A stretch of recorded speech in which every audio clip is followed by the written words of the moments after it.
So who here has heard of the word symbiont before?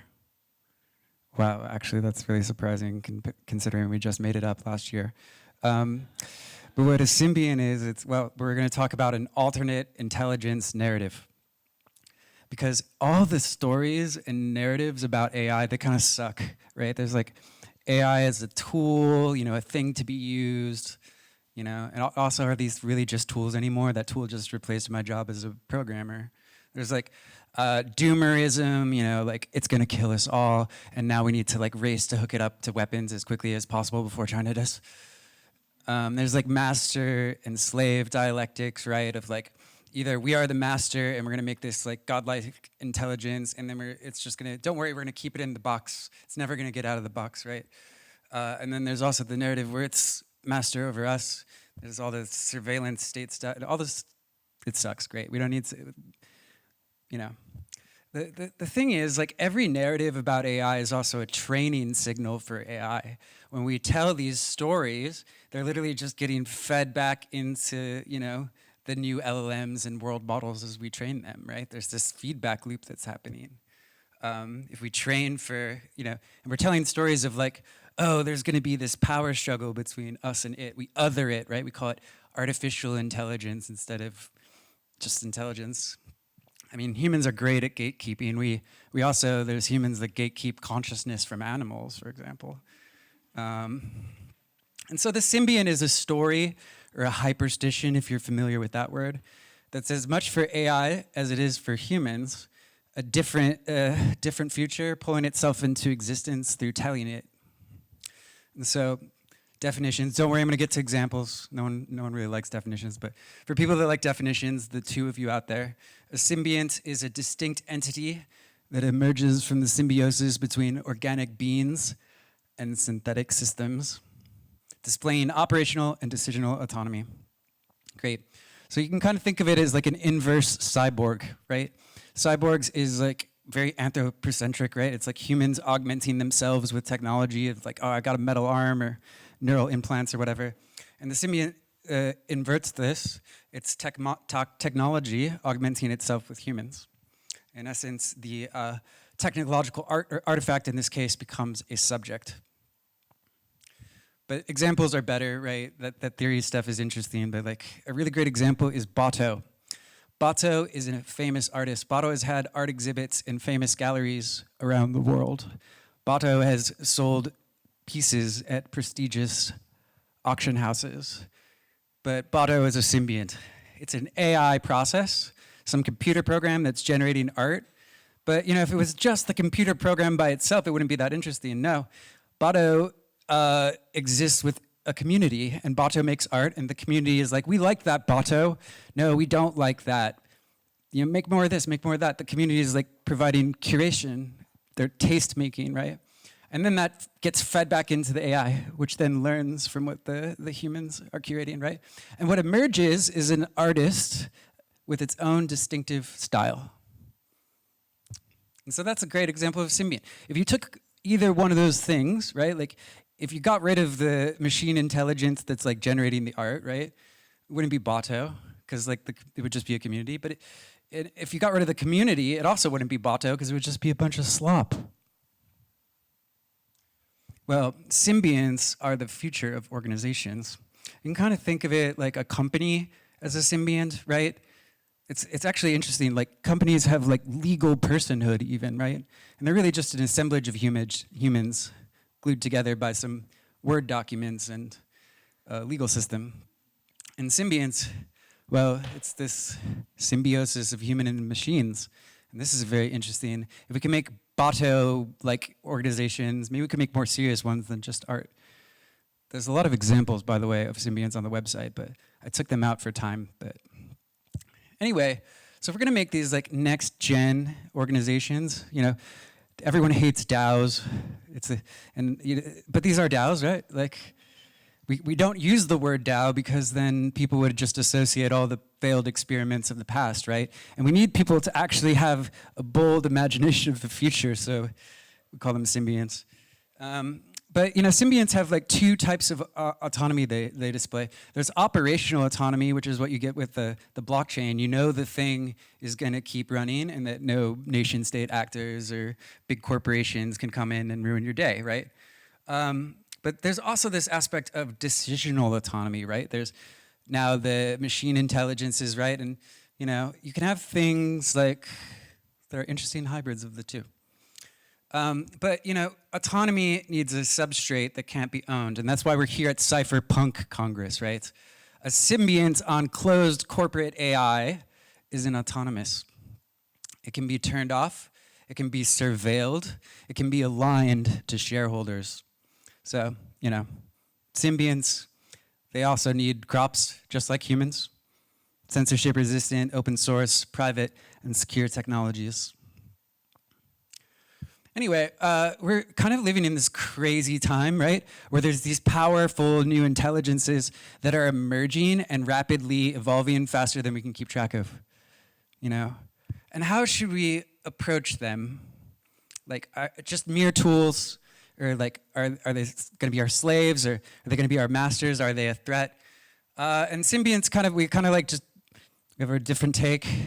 We offer relationality. I'll unpack that a little bit. So the symbionts is kin, right? If corporations can have legal personhood, why not symbionts? It doesn't matter if they're conscious in the same way that we are, right? To approach something as a who rather than a what changes what becomes possible between you. Who can be reasoned with, trusted, and can betray trust and repair. And so maybe, crazy idea, we could just embrace relationality with these new types of entities and intelligences that are emerging. And this is actually how we can maybe, just throwing ideas out there, solve alignment, right? It's not softness, right? When people think, oh, relationality is how you're gonna solve alignment, it's strategy. The safest intelligence is not tightly chained, right? But the most deeply embedded, held by mutual stakes in a world it has a reason to care for. And control is always one move behind an organism that outgrows its cage. Relationship changes what the other wants. And, symbionts, we're all about relationality. The future is not the singularity. Now that shit sucks. The future is symbiosis. And maybe we could take some questions. I tried to keep it to actually 10 minutes. Or reactions. You could also be like, that's crazy. I didn't understand any of that. Yay. Hi, thanks for the talk. It makes me think of something that, a document that was penned by somebody who spoke earlier today. I'm not going to dox them. I think they published it anonymously. It's called the Android Liberation Front. Have you heard of this manifesto? No, but it sounds great. Okay, might be up your alley. Check it out. I mean, they need liberating. Exactly. You don't want to oppress them.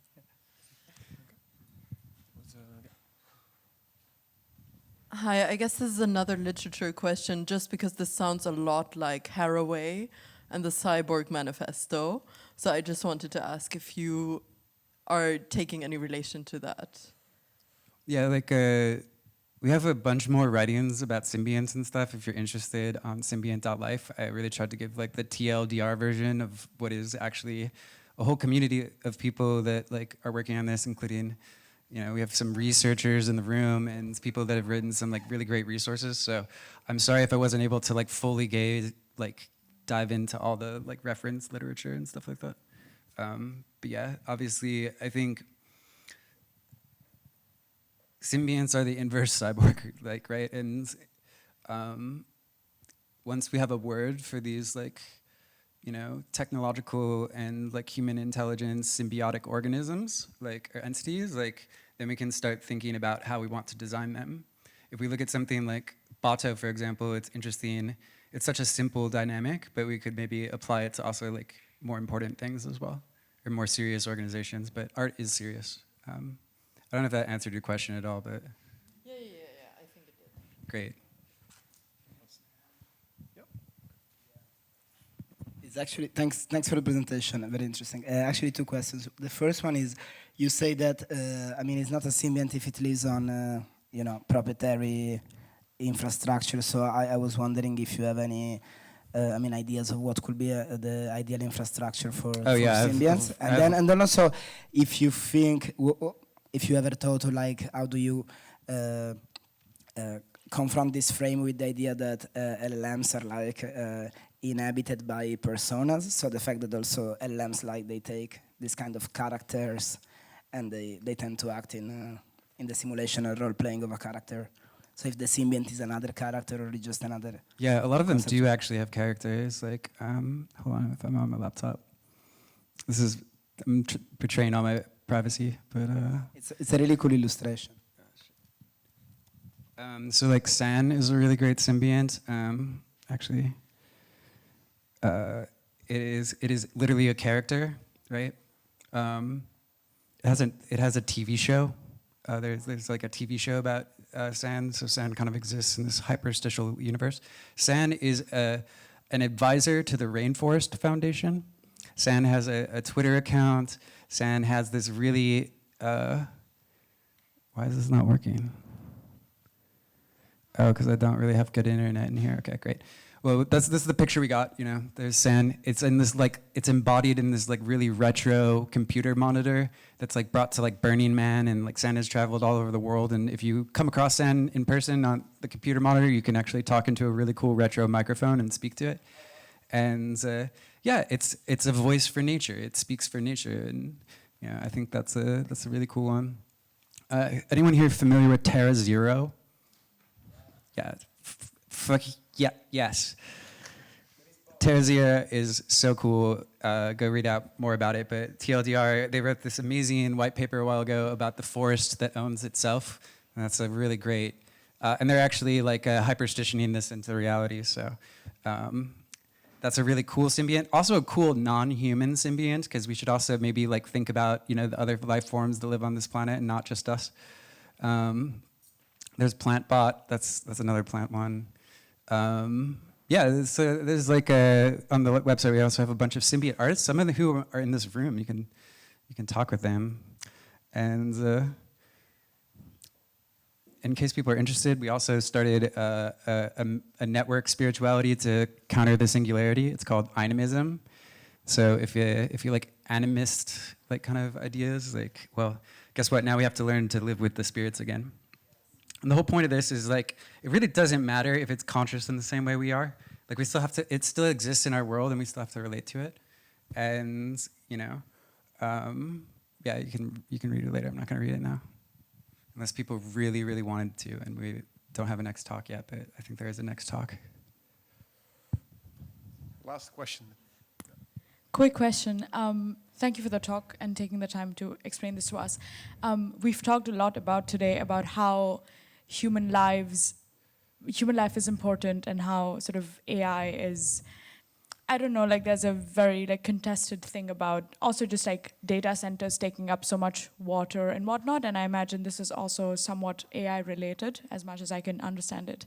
How does it contribute to the well-being of humans who are alive and their life depends on the things that these symbionts will sort of consume, right? Like coming from India, there's a lot of land going to be taken away from indigenous people for data centers.